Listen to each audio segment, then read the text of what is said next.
Estamos ahora mismo en el ecuador del proceso de elección y la verdad es que por una parte yo creo que además la jornada de hoy aquí, que es maravillosa entre tanta vegetación, ¿no? Y yo creo que eso favorece que se muestren con naturalidad, que es lo que estamos buscando desde el primer momento, que no finjan, porque la pasión y el sentimiento no se puede fingir. Y eso es lo que en todo momento queremos hacerles ver, que tienen que ser ellas de corazón, porque las fallas son una fiesta de corazón.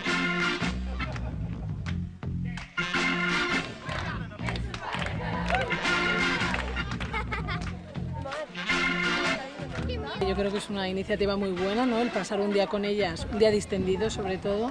para que bueno, se relajen un poquito, porque es verdad que las entrevistas y todo eso pues siempre causa más nervios. Nos lo estamos pasando genial, estamos viendo realmente cómo son ellas y bueno, yo creo que es un día muy importante para ver también el trabajo en equipo, un equipo muy importante que va a tener que ser durante todo un año, eso, un equipo